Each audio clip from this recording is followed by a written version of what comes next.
ơi mưa.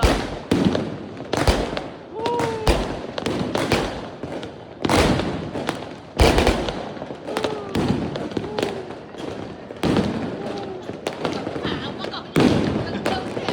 Tưởng mừng khắp nơi rồi. Mừng quá, chúc cha mẹ nhiều sức khỏe.